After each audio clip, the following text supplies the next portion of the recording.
Assalamualaikum warahmatullahi wabarakatuh. Yang terhormat Bapak Ahmad Fauzi, Eskom Mkom selaku dosen mata kuliah Pemrograman Akuntansi 2. Di sini saya Nafa Syifa Sabila dan teman-teman saya yang bernama Afini Risti Maulida, Najwa Hamidah, Nursadila Rosdah, dan Siti Munirah. Kami akan mempresentasikan hasil proyek kami yang berjudul Sistem Penggajian Karyawan pada CV Arsindo Media Karya.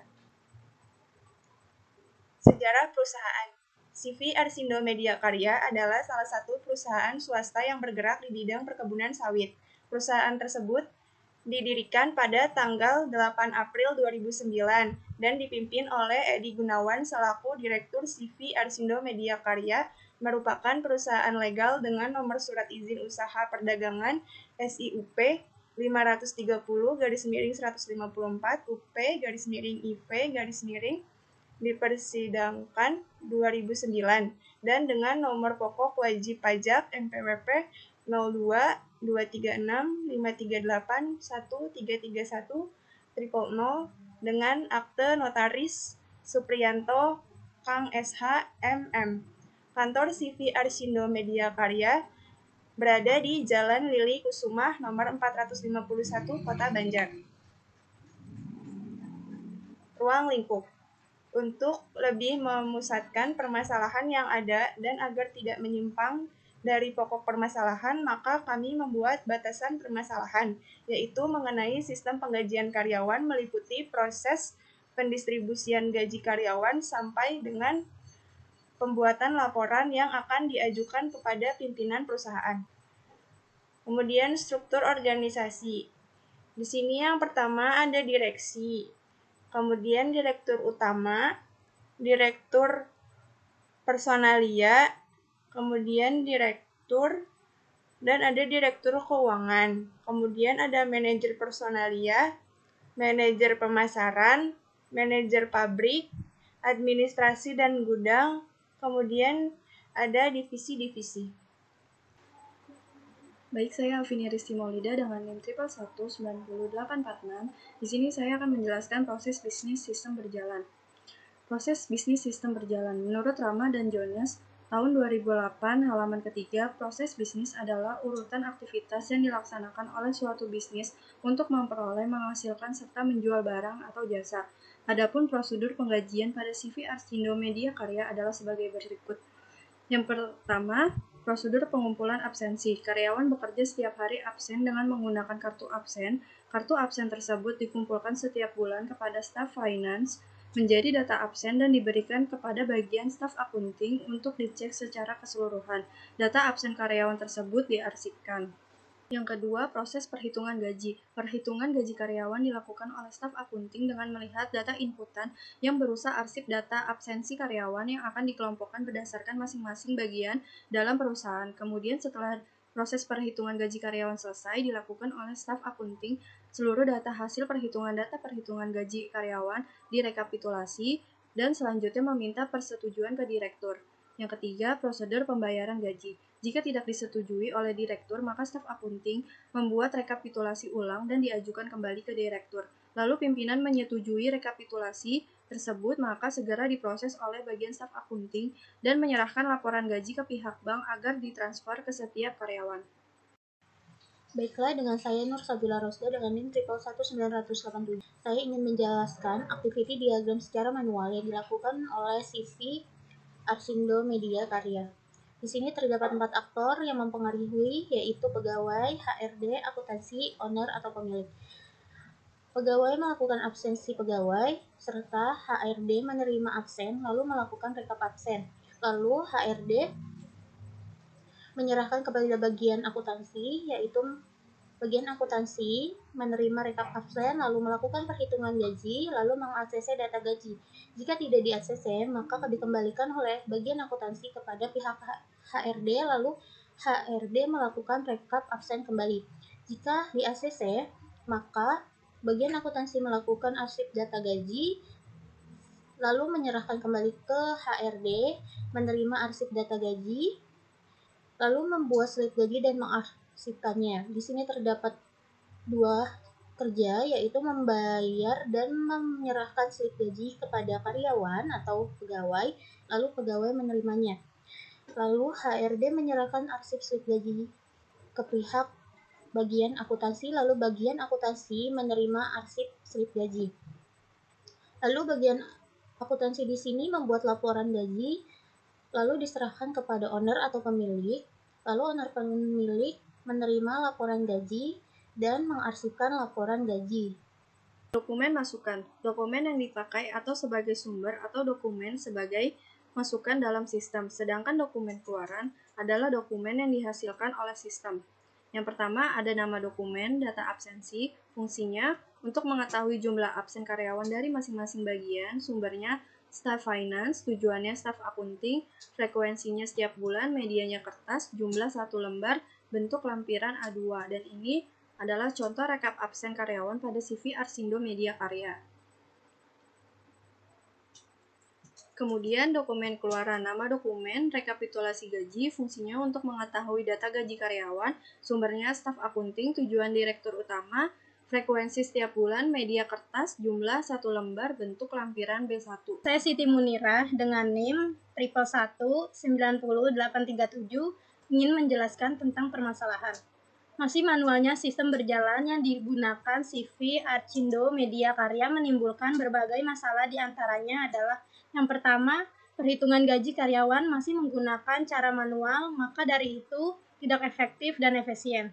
Yang kedua, kurangnya sumber daya manusia di bidang teknologi informasi. Yang ketiga, ada sistem manual membuat data-data, khususnya data penggajian, menjadi sulit jika ingin dilihat kembali dan rentan terhadap berbagai resiko. Alternatif permasalahan.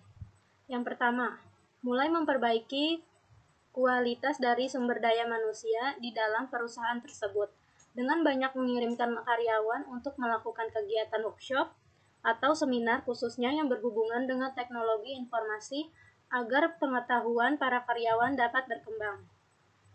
Yang kedua, beralih dari sistem manual ke sistem komputerisasi, khususnya pada sistem penggajian agar lebih efektif dan efisien serta meminimalisir dari berbagai resiko.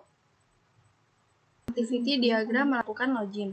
Yang pertama, pengguna melakukan login, maka terdapat 2 pilihan. Yang pertama, input username dan input password. Selanjutnya, sistem akan melakukan login.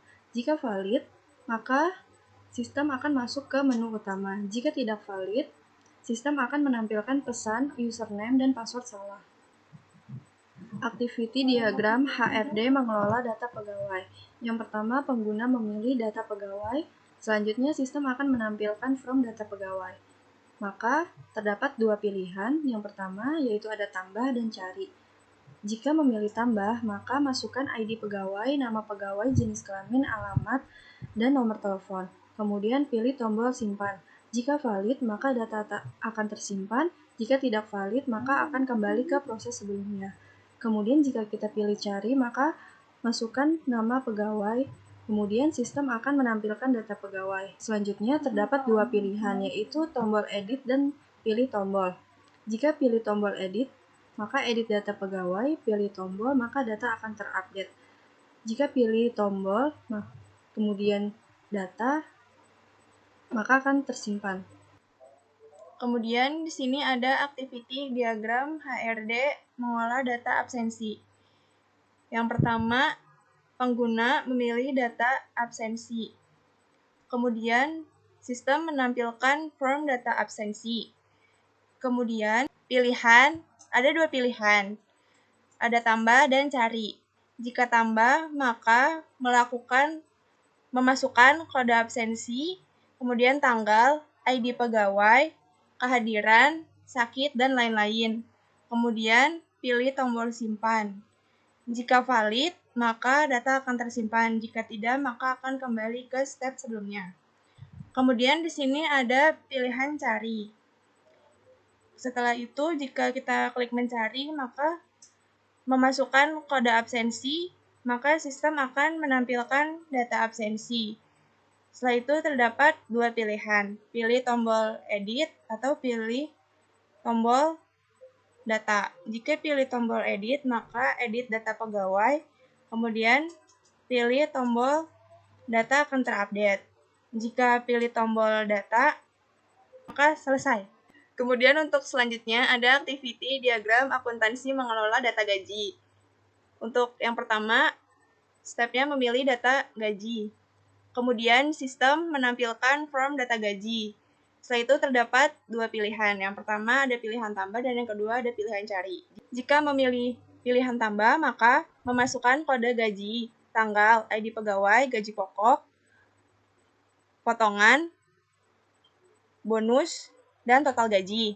Kemudian pilih tombol simpan. Jika valid, maka data akan tersimpan. Jika tidak, maka akan kembali ke step sebelumnya. Jika klik cari, maka masukkan kode gaji. Maka sistem akan menampilkan data gaji. Kemudian terdapat dua pilihan. Yang pertama terdapat pilihan tombol edit dan yang kedua pilihan tombol data. Jika memilih tombol edit, maka edit data pegawai. Kemudian pilih tombol, maka data akan terupdate. Jika pilih tombol data, maka selesai. Dan di sini terdapat activity diagram akuntansi mengelola data gaji. Untuk di sini ada pengguna yang melakukan start, yaitu memilih data gaji. Untuk sistemnya itu menampilkan from data gaji. Lalu untuk pengguna di sini bisa klik tambah atau cari. Untuk klik tambah di sini masukkan kode gaji, tanggal, ID pegawai, gaji pokok, potongan, serta bonus dan lain-lain. Lalu pilih tombol simpan. Lalu pilih jika valid, kembali ke awal. Jika pengguna mengklik cari, maka masukkan kode gaji, lalu sistem tampilkan data gaji. Setelah itu pengguna pilih tombol edit data pegawai, lalu pilih tombol. Bisa juga pilih tombol, lalu ke sistem itu akan berjalan ke datanya. Jika pilih tombol bisa di data update, lalu data tersimpan, lalu end. Dan ada juga untuk activity diagram di sini, yaitu activity diagram menu laporan jurnal halaman pengguna. Di sini ada pengguna, lalu start memilih menu laporan jurnal. Untuk sistemnya menampilkan form laporan jurnal. Lalu pengguna ini klik cetak serta sistemnya memproses input printout, atau untuk pengguna di sini mendapatkan hasil cetakan laporan jurnal. Activity diagram menu laporan absensi halaman pengguna. Pengguna memulai, lalu memilih menu laporan absensi. Setelah itu, sistem menampilkan form laporan absensi. Selanjutnya, klik cetak, lalu memproses printout. Setelah itu, mendapat hasil cetakan laporan absensi, lalu selesai. Activity diagram menu laporan gaji halaman pengguna. Pengguna memulai, lalu memilih menu laporan gaji. Lalu sistem menampilkan form laporan gaji. Setelah itu klik cetak. Setelah itu memproses printout. Lalu mendapat hasil cetakan laporan gaji. Setelah itu selesai. Di sini terdapat IRD. Apa sih IRD itu? IRD adalah Entity Relationship Diagram. Adalah bentuk paling awal dalam melakukan perancangan basis data relasional. IRD biasanya memiliki hubungan binari atau suatu relasi menghubungkan dua buah entitas berikut IRD dari sistem penggajian tersebut. Di sini saya menggunakan pengguna itu untuk bisa jadi user atau admin, many to many. Jadi pengguna ini bisa semua melihat serta melihat absensi karyawan, lalu absensi itu hanya satu dihasilkan oleh satu pegawai, jadi one to many. Lalu di sini satu pegawai mengetahui satu jabatan, yaitu satu pegawai hanya mengetahui satu jabatannya saja. Lalu di sini ada many to one, yaitu jabatan mempengaruhi satu penggajian, di mana semua jabatan itu mempengaruhi laporan hasil penggajian yang sama. Dan di sini terdapat LRS. Apa sih itu LRS? LRS merupakan hasil dari pemodelan entity relationship atau bisa disebut IR berserta atributnya sehingga bisa terlihat hubungan antar entitas. Berikut LRS untuk sistem penggajian. Di sini ada pengguna, ada absen. Bisa disebutnya many to many. Ada absen pegawai yaitu one to one. Pegawai ke jabatan one to one. Lalu jabatan ke laporan penggajian atau bisa disebut tabel penggajian ini yaitu many to one. Spesifikasi file. Yang pertama, spesifikasi file tabel pengguna. Nama file pengguna, fungsi untuk tempat menampilkan data pengguna sebagai user atau admin. Tipe file master, media file hard disk, akses file random, panjang record 29 karakter, field key, username, software PHP MyAdmin. Yang pertama ada username. Nama file username, tipe varchar, size-nya 50, keterangan primary key. Yang kedua ada password, nama file, password, tipenya teks. Yang ketiga ada level, nama filenya level, tipenya enum. Yang keempat ada image file, nama file image file, tipenya teks. Yang kelima ada nib, nama file nib, tipenya varchar, size-nya 15. Saya Najwa Hamida dengan NIM 1119099. Di sini saya akan menjelaskan tentang sequence diagram. Sequence diagram adalah menggambarkan kelakuan objek pada use case dengan mendeskripsikan waktu hidup, objek dan message yang dikirimkan dan diterima antar objek. Berikut sequence diagramnya. Di sini ada sequence diagram login. Pengguna menginput username dan password untuk bisa login. Lalu setelah dapat login, akan menampilkan tampilan awal di controller. Lalu setelah itu pegawai akan mendapatkan username dan password untuk bisa membuka halaman. Lalu di sini ada sequence diagram pegawai. Pengguna akan memilih tambah untuk tambah pegawai, lalu setelah itu bisa disimpan, edit, dan dihapus. Lalu jika sudah menambah pegawai, lalu jika sudah memilih tambah untuk menambah pegawai, itu akan input NIP, input nama pegawai, input tanggal lahir, input alamat, input nomor telepon, input jabatan, lalu setelah itu dapat simpan, edit, atau hapus. Ada deployment diagram. Deployment diagram adalah menggambarkan arsitektur fisik dari perangkat keras dan perangkat lunak sistem, menunjukkan hubungan komputer dengan perangkat atau nodes satu sama lain dan jenis hubungan. Berikut gambar deployment diagram. Di sini di deployment diagram database server yang kita gunakan itu MySQL database, lalu programnya itu PHP MyAdmin. Lalu web server yang digunakan itu XMPP dan Visual Studio Code. Lalu klien PC-nya itu ada web browser dan interface sistem informasi penggajian.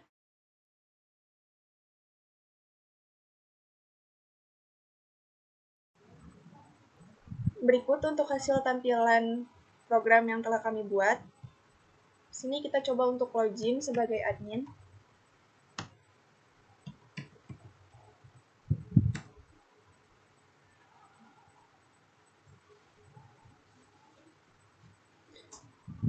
Kemudian ini untuk tampilan dashboard-nya. Terdapat kalender. Kemudian di sini ada submenu profil.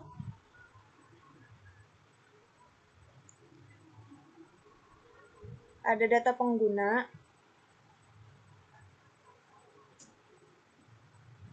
Kemudian ada data jabatan. Lalu ada data pegawai.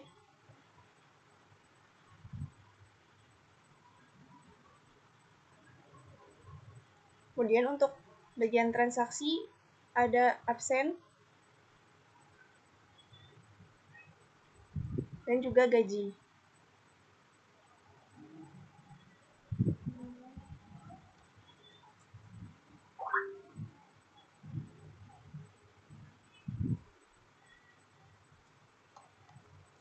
Kemudian di sini kita coba menambahkan untuk data pengguna. Kita masukkan username.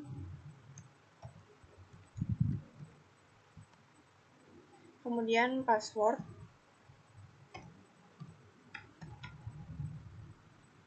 Pilih nama karyawan. Level sebagai admin.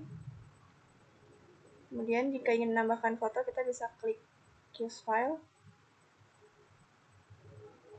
untuk menambahkan foto.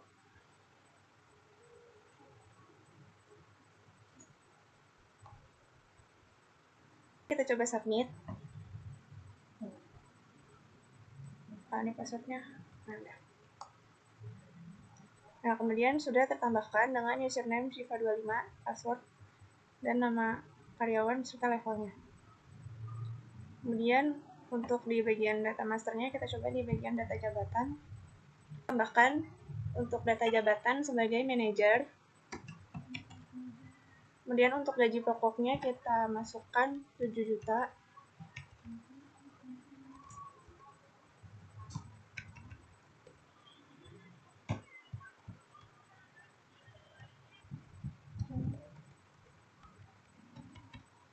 Untuk tunjangannya kita masukkan 2 juta. Kemudian kita klik submit. Maka datanya sudah tertambahkan. Kemudian untuk data pegawai, kita coba tambahkan nomor induk pegawainya, nama lengkap,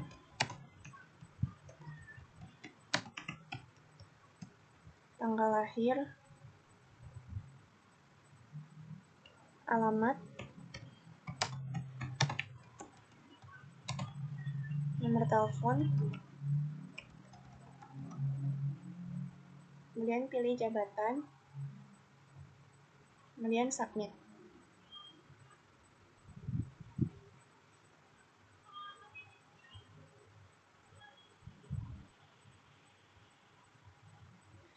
Kemudian kita coba input data absensi untuk bulan Januari dengan nomor induk pegawai, kemudian hadir,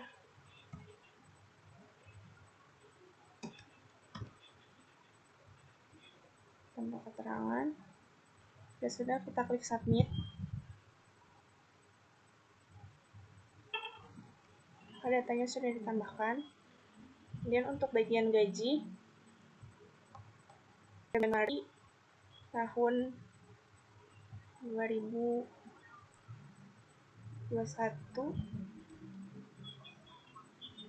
dengan NIP, kemudian nama pegawai, jabatan, tunjangan, kemudian kita klik submit. Kemudian untuk kesimpulan, secara keseluruhan dapat disimpulkan CV Arsindo Media Karya sudah cukup menyadari pentingnya peran dari penggunaan sistem teknologi informasi dalam upaya mendukung menjalankan kegiatan bisnis. Namun sayangnya kesadaran tersebut tidaklah didukung dengan ketersediaan sumber daya manusia yang terampil dalam bidang teknologi informasi.